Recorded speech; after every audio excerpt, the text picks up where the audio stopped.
I'm not teaching good side of life. So I had to figure out a way when I came on in 2016 of teaching you what life really is for the majority of us is hell. And so while people love to show you the cars and the house and the vacations and shit, all that's good. All that's happy. I'm going to show you the side that I know most of you are going through. And people hide very well. I don't want to hide anymore. I hid it for 24 fucking years. I believe everybody should live their life. So everything that someone says in life, take it with a grain of salt.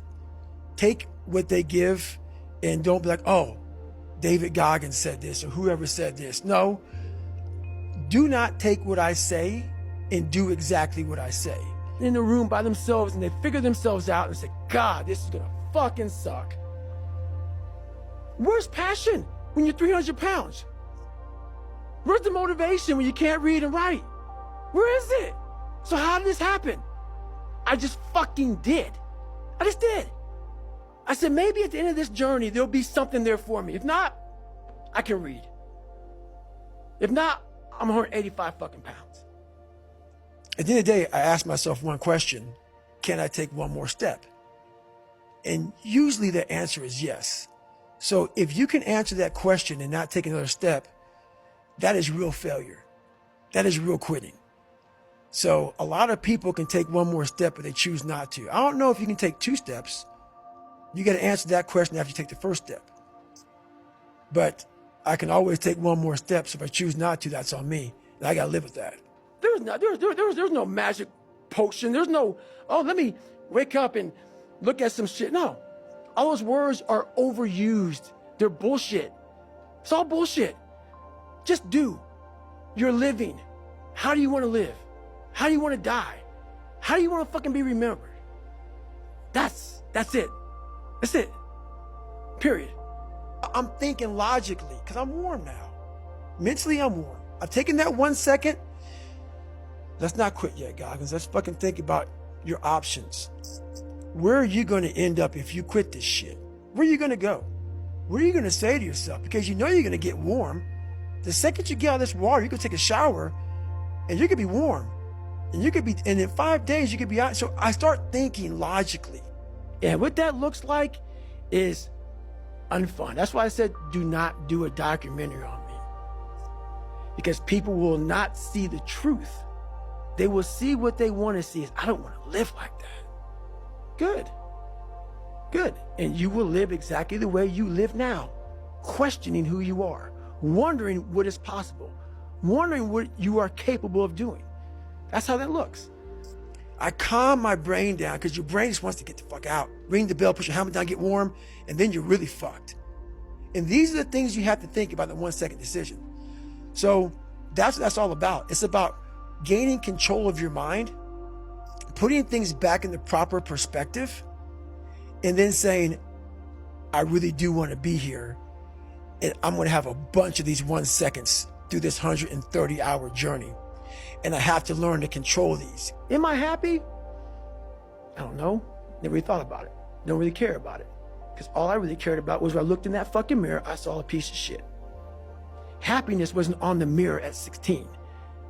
Or when I was 300 pounds. It wasn't like, oh, I'm looking for happiness. No, I'm looking at myself in the mirror and say, all right, motherfucker, you did it again today. You a bad boy. Because that shit sucks. And when I was younger, I had this image in my mind of what does a man look like to me? And I got all these people who are badasses, characters. And in my mind, I became that. And that's what kept me going a lot, was I had this pipe dream of becoming a little bit of this and a little bit of that. As if I fail one of these 1 seconds, I will not be a SEAL. I will not be a doctor. I will not be a lawyer. I will not be whatever the fuck it is. So that's how important that 1 second decision is. It's all about your mind takes control of you. You have to say, fuck you. I run this motherfucker. And that's what that's all about. And most people fail those 1 seconds. And then that 1 second leads to 20 years, 30 years, 40 years of fuck. I have people who have been through training with me, Ranger School, SEAL training, Air Force training, and I get calls from them today, and they have great lives.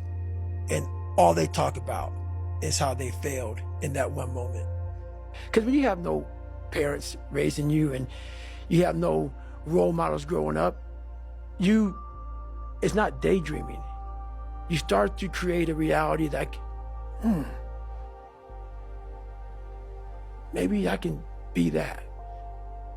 And after becoming this guy, that is the biggest thing I can ever do in my life, is I became that guy. That I once looked at all these guys, now look at myself like, God, who the fuck can do that? I can't.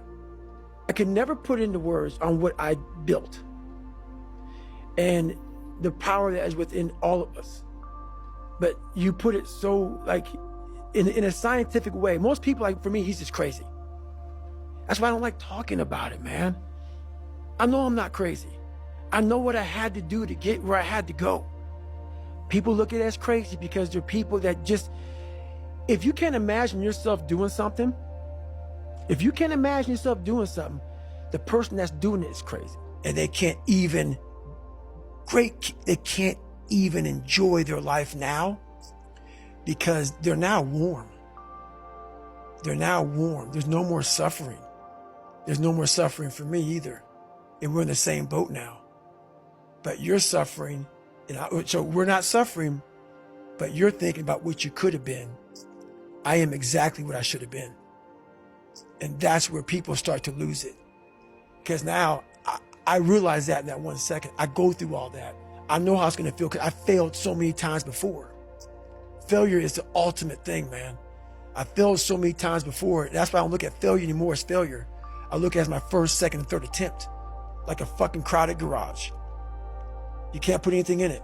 Once your brain is crowded, discipline is great. Motivation is great. But if you can't fit shit in your brain because it's all fucking cluttered with shit, there's no discipline. You may have it sometimes when it fits in that crowded garage of your mind, but you don't have the consistency that you need to have with that discipline. This is the easy fucking part. Them listening to this shit is the easy fucking part. The part that why there'll always be the ones of ones is because putting that practice, putting that into actual work, no, man, no. That's where the demons come in. That's where you're like, I don't want to be better. I don't want to be better. If this is what it takes to be better, I don't want to be better. So that's why there's a lot of average. People don't get that. Your mind has to always be clear. That's why I meditate 2 hours every single night, because I reorganize the garage, which is my mind, every night. So then discipline's in there, organization, everything is in this right spot. So when I wake up, I'm ready to go. And it makes me so fucking mad. Every day I walk this earth and I see average all over the fucking place.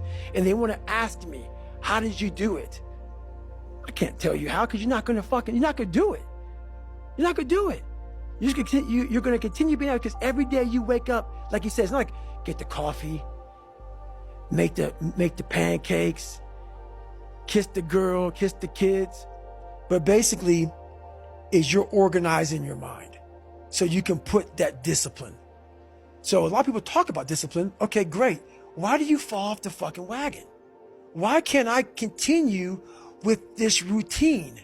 Going to the gym, being better, waking up early, eating the right foods. It's because maybe it's your kids, maybe it's your wife, maybe it's your job, and it's all just stuffed in your fucking brain. You don't have it compartmentalized and organized in these nice shelves. You wake up, right to work. Immediately your mind is in action. No one wants to do that. No one. And I don't blame them. But don't be mad when you're laying there in your fucking bed and you're in the fucking hospital and you're 70, 80, 90 years old and you're thinking, man, I feel like I didn't fucking do something. Because you did. You didn't do it. You didn't do shit. You may have lived a great life, man, but you're always gonna feel empty inside. I don't feel empty. So call me what you want. There's not one empty bone in my fucking body, because I have figured out that really the magic potion, at least to my life, and it's very rewarding. There's no peace behind it. It sucks. It just fucking sucks. And that's the one thing, if I could teach anybody anything, it just fucking sucks. And it's going to continue to suck. And then one day you'll get to a special part in your life that it might get a little bit better. But to lose the weight you have to lose, my friend, sorry, it's going to suck every fucking day. A lot of people will, and some of these motivational people out here, it's the funniest thing in the world to me. They'll go and say, when you wake up in the morning, pound your chest, fucking look at yourself in the mirror and do all this fucking bullshit. I hope it works. What works for me is that everyday resume, the things I know I've accomplished, the things I know I've done, real hard work, the real calluses on my mind, the real calluses on my hands. That's it. You don't need to pound your chest in the mirror fucking anymore if you have that. Because then when you're 300 pounds, you're going to go out to lose weight, you could probably get injured. So then you got to work on the injury, and then you get even more depressed. This is what I went through. And then you're hungry because now you're depressed. It's just a vicious cycle. And if you're not strong mentally and you have no willpower, you're going to continue falling back in this hole versus the man that sits back and goes, all right, motherfucker. There's an after school special belief where the mom says, believe in yourself. And that's all great. But there's also a built belief. And the built belief is one where you are constantly, like for me, I came from a bad place. How I build belief is through the daunting tasks I put myself through. So that's proof positive that I can. So it correlates. This is why I cuss, because this is what is in me. This is what it took for me to be me. Sorry. It didn't take, hey, okay, we're going to do this today. No, this fucking really sucks. This is real, dude. This is real. And every day, I'm set back. I'm set back. I'm set back. I'm set back. Like, how long are you going to shelter your child from a world that's evil as shit? That's going to come at you. It's going to come at you whether you've been bullied or not. There's going to come a time when it's going to come at you. And it's going to be a lot worse than fuck or motherfuck. It's going to be a lot worse. And so we are training kids and people to be soft in a world that continuously gets harder. Every day you wake up, you're going to probably be set back for the first 4 weeks before you lose to significant weight because of the mind is going to be fucking with you the whole time. There's no dopamine. There's no dopamine in there at 300 pounds. You got nothing. Your hormones are shot. We know what to do. We don't need Angie Huberman to tell us what to do. We know what to do. Every one of us. That's why he flipped it so fast. Because he knew what to do. He didn't go by your exact protocol. He didn't go by the exact... No. He knew exactly what to do.